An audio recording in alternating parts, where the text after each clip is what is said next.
رسول اللہ صلی اللہ علیہ وسلم کہا کہ العرض علی الحوت. کچھ علماء اس کی تفسیر میں کچھ اسرائیلیات سے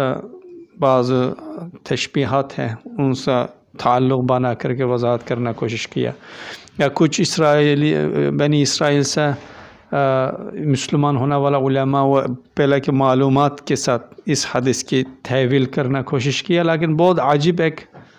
شکل دیا گیا کہ عقل سے باہر ہے ان کی وہ تصویرات و تعبیرات. ابھی ان کی حکمت ابھی ہم انشاءاللہ جاری کریں گے. پہلی بنیاد، بنی اسرائیل کے کچھ علماء جب مسلمان ہوئے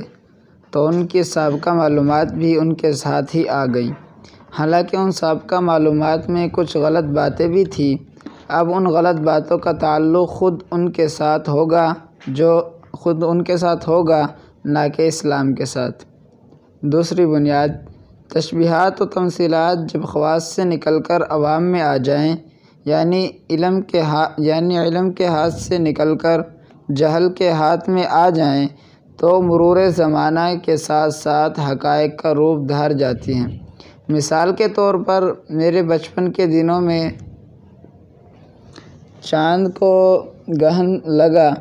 تو میں نے اپنی ماں سے پوچھا چاند کو گرہن کیوں لگا ہے، تو انہوں نے جواب دیا اسے سانپوں نے نگل لیا ہے. تو میں نے کہا وہ تو بدستور نظر آ رہا ہے. تو انہوں نے جواباً کہا اوپر والے طبقے میں سانپ شیشوں کی طرح کے ہو جاتے ہیں، اس لیے ان کے پیٹوں میں جو کچھ ہوتا صاف نظر آتا ہے. چنانچہ میں بچپن کا یہ واقعہ اکثر یاد کیا کرتا تھا اور یہ کہتا ہوا سوچا کرتا تھا کہ ایک بھی حقیقت خرافت میری والدہ جیسی سنجیدہ لوگوں کی زبانوں پر اس حد تک کیسے چڑھ جاتی ہے. پھر جب میں نے علم فلکیات کا مطالعہ کیا تو پتہ چلا کہ میری والدہ جیسے جو لوگ اس طرح کی باتیں کرتے ہیں انہوں نے کسی تشبیہ کو حقیقت واقعہ کا روپ دے دیا ہے، کیونکہ حقیقت یہ ہے کہ وہ دائرہ عظیمہ حاشیہ اگر کسی کرے کی سطح پر اس کے ارد گرد ایسا دائرہ کھینچا جائے کہ اس دائرے کا قطر اس کرے کے قطر کے برابر ہو تو اس کو دائرہ عظیمہ کہتے ہیں. کہا جاتا ہے کہ جو کہ سورج کے مدار کا دار و مدار رہے، اور دائرہ قمر جو کہ مائل ہے، یہ دونوں دائرے ایک دوسرے کو کراس کرتے ہوئے کمان کی شکل اختیار کیے ہوئے ہیں. چنانچہ ماہرین فلکیات نے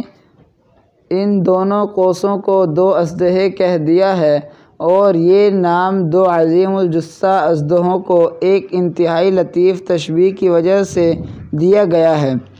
اور جن دو نقطوں پر یہ دونوں دائرے ایک دوسرے کو کراس کرتے ہیں ان میں سے ایک کو تو وہ راس یعنی سر کہتے ہیں اور دوسرے کو ذنب یعنی دم. پس جب قمر راس کی طرف اور شمس ذنب کی طرف آتا ہے تو ماہرین فلکیات کی اصطلاح میں دونوں کے درمیان زمین حائل ہو جاتی ہے، یعنی ان دونوں کے درمیان کرۂ ارض مکمل طور پر حائل ہو جاتا ہے اور تب چاند کو گرہن لگ جاتا ہے. اور یوں سابقہ تشبیہات کے پیش نظر یہ کہہ دیا جاتا ہے کہ چاند دو اژدہوں کے منہ میں چلا گیا ہے. پس یہ بلند پایہ علمی تشبیہ جب عوام کے ہاتھ لگی تو مرور زمانہ کے ساتھ ساتھ ایک ایسے گرنڈیل اژدہے کا روپ دھار گئی جو کہ چاند کو لقمہ بنا کر کھا جاتا ہے. اسی طرح دو عظیم الشان فرشتے ہیں جن میں سے ایک کا نام ثور یعنی بیل ہے اور دوسرے کا نام حوت یعنی مچھلی ہے، اور اس نام میں ایک بڑی لطیف قدسی تشبیہ اور مفید اشارہ پایا جاتا ہے. پھر جب نبوت کے اس مقدس علوی زبان سے نکلی ہوئی تشبیہ کا معنی عوام کی زبان تک پہنچا تو حقیقت کا روپ دھار گیا، اور یوں ان دو فرشتوں نے حد سے زیادہ بڑے بیل اور ہولناک مچھلی کی صورت اختیار کر لی. یہاں آپ بتائیں گا کچھ؟ یہاں پہ یہ بتا رہے کہ پہلی بنیاد میں تو یہ کہا کہ یعنی بنی اسرائیل کے کچھ علماء جب مسلمان ہوئے تو ان کے پاس جو ان کی معلومات تھی، سابقہ معلومات یعنی، تو وہ اپنے ساتھ یعنی اسلام میں لائے۔ تو پہلی بات تو یہ کہ وہ جب مسلمان ہوئے تو اب ان کی جو سابقہ معلومات ہے ان کا کوئی اعتبار نہیں کیا جائے گا، ان کا اعتبار ان کی اپنی جو سابقہ و شریعت ہے اس کے ساتھ ہے، اور اسلام سے اس کا یعنی کوئی وہ معلومات کوئی اس کا یعنی تعلق نہیں ہے، تو اس کا تو ہم اعتبار نہیں کر سکتے۔ دوسرا کہا کہ تشبیہات اور جو تمثیلات ہوتی ہے، مطلب کس چیز کو جب تشبیہ دیتے ہیں تو وہ جب عوام کے اندر آ جاتی ہے تو عوام اس سے کیا سے کیا اس کو حقیقت سمجھ لیتے ہیں، یعنی کہ جس طرح انہوں نے یعنی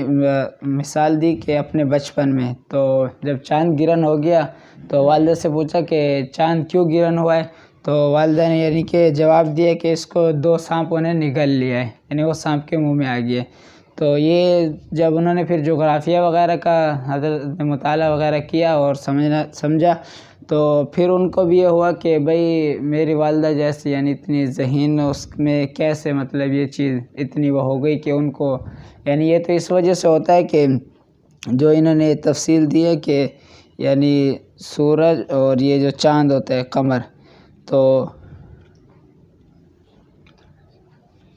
ان کے درمیان یعنی کہ جب زمین آتی ہے تو ایک کو راس کہتے ہیں اور دوسرے کو ذنب کہتے ہیں، تو انہوں نے جب اس کو تشبیہ دی تو جب درمیان میں یعنی کہ زمین آ جاتی ہے تو پھر یہ کہتے ہیں کہ سورج کی جو دھوپ ہے نا وہ چاند تک نہیں پہنچتی، جی چاند ڈم ہو جاتا ہے، بلر ہو جاتا ہے، تو اس سے تشبیہ کی ہے کہ چاند کو کسی 2 اجدہوں نے نگل لیا، ایک زمین اور ایک سورج کو تعبیر کرتے ہیں۔ ہاں یعنی وہ مثلا ان شکلوں میں اگر خط کیا جائے گا ایک سانپ کی شکل نظر آتی ہے، وہ سانپ کی شکل میں ہے، وہ جو زمین درمیان آنے کے وقت ایسا لگ رہا ہے کہ ایک سانپ وہ چاند کے نکل رہا ہے، اس کے اندر لے کر جاتی ہے۔ اس لیے فلکیت اس کے ایسے تشبیہ دی ہے، یعنی وہ وہاں دیکھا ان کے درمیان ماں اور خط لگایا، سانپ جیسا نظر ہے، کہا کہ یعنی سانپ اگل جاتی ہے، ایک یعنی تشبیہ استعمال کیا فلکیات نے، لیکن وہ تشبیہ عوام کے پاس آ جاتی ہے، عوام حقیقت سمجھتی ہے کہ آسمان میں ایک بہت بڑا شیشے جیسا سانپ ہے، کبھی کبھی جاتی ہے چاند کی اگلتی ہے، چاند نظر نہیں آتی ہے، یہ سمجھنا شروع کیا۔ اس لیے استاد یہ حدیث بتانا کے لیے یہ مثال بھی دی کہ یعنی کبھی کبھی تشبیہات حواس کے حد سے، یعنی علماء کے جو علماء اس علم کے فین ماہرین اس علم کے بتانا کے لیے کچھ تشبیہات مثالی استعمال کرتی ہے، اگر وہ مثالیں عوام کے پاس ڈائریکٹ آ جاتی ہے، اس کا نہیں سمجھا جاتی ہے، عوام اس کی حقیقت سمجھنا شروع کرتی ہے اور بولنا شروع کرتے ہیں۔ اگر آپ اعتراض بھی کرے گا تمہارا بہت سخت سا محنہ کرنا شروع کرتے کہ تم کیسے ایسے کرتے۔ اسی طرح استاد آخر میں کیا کہا، یعنی جو رسول اللہ کہا کہ زمین بیل اور مچھلی کے اوپر ہے، استاد کیا کہتے ہیں، یعنی 2 فرشتہ ہے، اس کے ایک کے نام سور ہے، دوسرا کے نام ہوت ہے، یعنی ایک کے نام بیل ہے، دوسرا کے نام مچھلی ہے، اور یہ فرشتہ ہمارا زمین کی ادارت میں موکل فرشتہ ہے، یعنی ہمارا زمین کی ادارت میں ذمہ دار فرشتہ ہے، اللہ تعالیٰ ان کا ذمہ میں ہمارا زمین کی کنٹرول اور ادارہ لگایا ہے، اس لیے